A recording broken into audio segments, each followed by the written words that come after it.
Hi super fans, I am Swapnil और ये है guardians of the Galaxy volume 3 के मेन ट्रेलर का ब्रेकडाउन। 57 सुपर बोल में रिलीज हुए इस ट्रेलर के साथ और भी बहुत सारी मूवीज के ट्रेलर्स रिलीज हुए हैं, जिनमें से कुछ का ब्रेकडाउन मैं जरूर करूंगा, तो उसके लिए चैनल को सब्सक्राइब जरूर कर लेना। लेकिन जब बात आती है guardians of the Galaxy volume 3 की, तो ये मूवी इस एरा का एंड होगी, यानी कि थर्ड पार्ट के साथ ही गार्डियंस की ये टीम रीबूट होगी एक न्यू स्ट्रक्चर में, जिसका मतलब है कि बहुत सारे कैरेक्टर्स यहाँ मारे जाने वाले हैं। और ये लेटेस्ट ट्रेलर हिंट दे रहा है उन दो कैरेक्टर्स की तरफ जो मर सकते हैं वॉल्यूम 3 में। So without wasting any more time, let's begin the trailer breakdown of Guardians of the Galaxy Volume 3.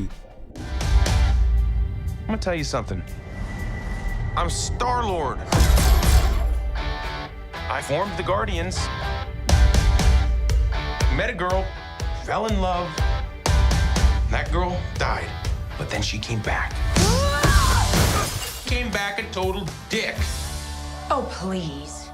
He left out some important information, but that is the gist of it.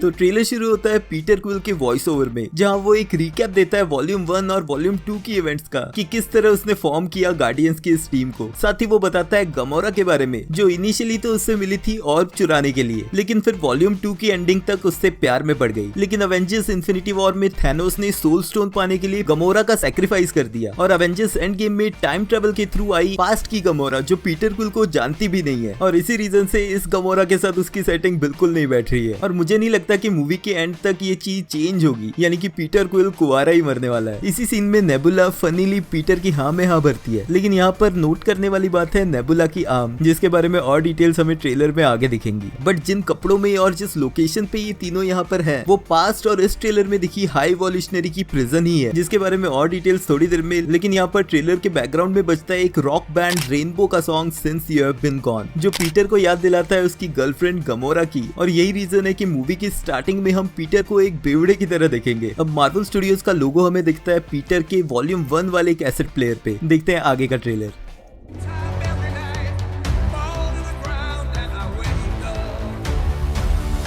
My sacred mission is to create the perfect society.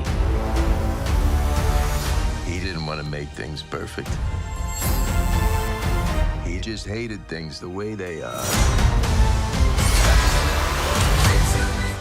अब next की scenes हमें ले जाते हैं movie के main villain high वॉल्यूशनरी के world में। Guardians की स्पेसशिप जिस अर्थ के सामने दिखती है, वो हमारी 616 की अर्थ नहीं, बल्कि हाई वॉल्यूशनरी की क्रिएटेड काउंटर अर्थ है। और पीटर क्विल के चेहरे के शॉकिंग रिएक्शन से ये अंदाजा लगाया जा सकता है कि ये अर्थ कितनी मैच करती है ओरिजिनल अर्थ से। नेक्स्ट के सीन और ट्रेलर में आगे भी हमें हाई वॉल्यूशनरी के बेस का अच्छा लुक मिलता है, साथ ही उसकी कॉस्ट्यूम जो कॉमिक्स से मैच होती है, वो भी हमें क्लियरली देखने मिलती है। और यहाँ तक पहुंचने के लिए गार्डियंस की टीम यूज करती है स्पेस जंप टेक्नोलॉजी, और एक हेक्सागोनल पोर्टल के थ्रू क्रॉस होके आते हैं हाई वॉल्यूशनरी के बेस पे। अब हाई वॉल्यूशनरी कहता है कि वो एक परफेक्ट सोसाइटी क्रिएट करना चाहता है, जो मैच करता है उसकी कॉमिक्स की स्टोरी लाइन से। लेकिन रॉकेट यहाँ मेंशन करता है कि वो चीजें परफेक्ट करने के लिए नहीं, बल्कि अपने हिसाब से ढालने के लिए ये एक्सपेरिमेंट्स कर रहा है। जहाँ मोस्ट प्रॉब्ली एक फ्लैशबैक सीन के थ्रू हमें दिखाया जा रहा है एक यंग रॉकेट, जिसपे एक्सपेरिमेंट करके उसे सेंटियंस दिया है हाई वॉल्यूशनरी ने। यहीं पे वॉल पे हमें एक नंबर दिखता है 89P113। मार्वल सिनेमैटिक यूनिवर्स में रॉकेट रकून को जाना जाता है सब्जेक्ट 89P113 नाम से, जिसे हमने फर्स्ट टाइम देखा था उसके कैप्चर होने के बाद guardians of the Galaxy volume 1 में। इसके अलावा यहाँ पर सरप्राइजिंगली हमें देखने मिलती है नेबुला की एक आर्म जो साइबरनेटिकली एनहांस्ड है, यानी कि वो शेप चेंज करती है। इस तरह की कोई भी पावर्स नेबुला के पास पहले नहीं थी, जो इसी तरफ हिंट दे रहा है कि गार्डियंस की टीम को पकड़ने के बाद हाई वॉल्यूशनरी ने नेबुला के ऊपर भी कुछ एक्सपेरिमेंट किए हैं। ये सीन और इस ट्रेलर के और भी कई सीन्स मूवी की क्लाइमैक्स बैटल का पार्ट होंगे, जिन्हें मैं एक साथ डिस्कस करूंगा एंड में। फिलहाल देखते हैं आगे का ट्रेलर।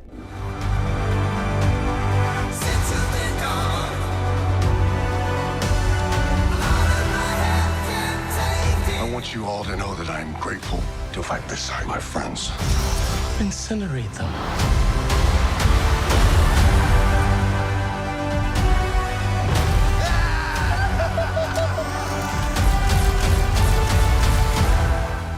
पिछले और इस ट्रेलर में जो ये लोकेशन है ये थोड़ा कंफ्यूजन क्रिएट करती है, क्योंकि काउंटर अर्थ और हाई वॉल्यूशनरी के बेस के अलावा ये थर्ड लोकेशन है जहाँ पर गार्डियंस जाते हुए दिखते हैं। ऑल्दो इस लोकेशन पे जाते वक्त गार्डियंस की टीम में रॉकेट नहीं दिख रहा, तो हो सकता है कि ये लोग रॉकेट को ढूंढने ही जा रहे हैं। फिर हमें एक लुक मिलता है मूवी के स्टार्टिंग के सीन का, जहाँ क्रैगलिन दिखता है मोहॉक पहने हुए योंडू के एरो के साथ। योंडू का ये लेजेंडरी वेपन याका एरो क्रैगलिन ने एक बार भी ढंग से यूज नहीं किया है, तो वॉल्यूम 3 में शायद उसे इसे यूज करते हुए दिखाया जाएगा। और हाँ, मूवी के स्टार्टिंग का सीन इसलिए क्योंकि ये लोकेशन है नोवेयर, जहाँ पर थॉर लव एंड थंडर के बाद गार्डियंस की टीम सेटल हो गई थी, और इसी लोकेशन को हमने guardians of the Galaxy holiday special में भी देखा था। अब हाई वॉल्यूशनरी गार्डियंस को मारने के लिए कहता है, जहाँ पर हमें दिखता है एक उसी का क्रिएटेड अजीबोगरीब क्रिएचर। ये क्रिएचर दिख तो रहा है इंटरडायमेंशनल मॉन्स्टर अबिलिस की तरह, जिसे हमने गार्डियंस की टीम को फाइट करते देखा था वॉल्यूम 2 की स्टार्टिंग में। बट हो सकता है कि ये खुद हाई वॉल्यूशनरी हो, जिसने खुद पर भी एक्सपेरिमेंट्स करके खुद को ही ऐसा बना लिया है, और गार्डियंस को क्लाइमैक्स बैटल में इसी से फाइट करते हुए दिखाया जाए। बट नेक्स्ट सीन्स में ही हमें दिखता है एडम वॉरलॉक का एक और लुक, जहाँ वो गार्डियंस की टीम पे अटैक कर रहा है काउंटर अर्थ पे। और जैसा मैंने अपने पिछले ट्रेलर ब्रेकडाउन में कहा था, गार्डियंस का काउंटर अर्थ पे आने का रीजन ही था रॉकेट को छुड़ाना, क्योंकि एडम वॉरलॉक के इस अटैक के बीच काउंटर अर्थ पे ही गमोरा बेहोश रॉकेट को पकड़ के भागते हुए दिखती है। फिर मूवी की स्टार्टिंग के कुछ सीन जहाँ एडम वॉरलॉक नोवेयर पे अटैक करता है और ग्रूट उस पे जंप करता है, एंड कुछ और सीन्स में रॉकेट और उसकी गर्लफ्रेंड लाइला द ऑटर भी दिखते हैं। लाइला द ऑटर के बारे में मैं पास्ट ट्रेलर ब्रेकडाउन में भी बता चुका हूँ, तो अब फिर से रिपीट नहीं करूंगा। आप वो डिटेल्स पिछले ट्रेलर ब्रेकडाउन से चेकआउट कर लेना। देखते हैं आगे का trailer. We're always searching for a family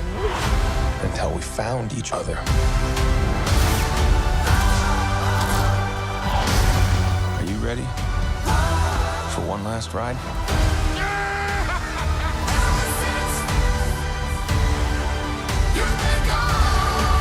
We'll all fly away together Into the forever and beautiful sky.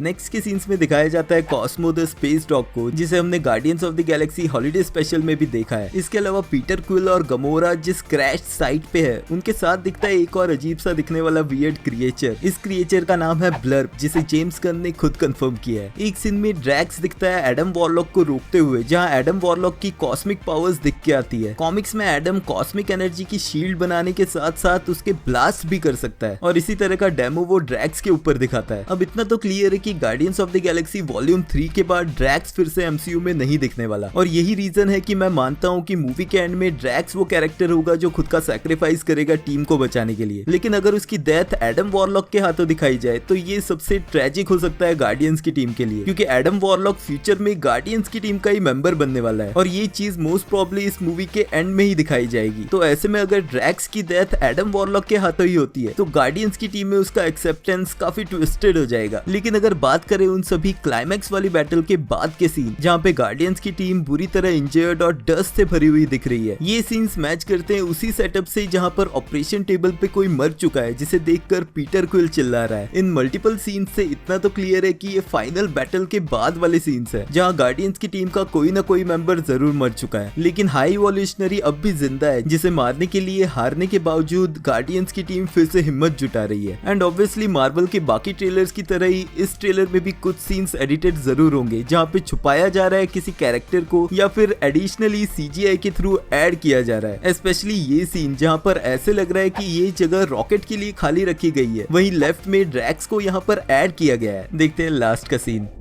Whoever it was that you were in love with, it sounds more like her.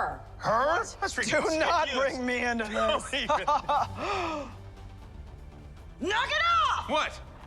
Just never noticed how black your eyes were. They were replaced by my father as a method of torture. He picked a pretty set.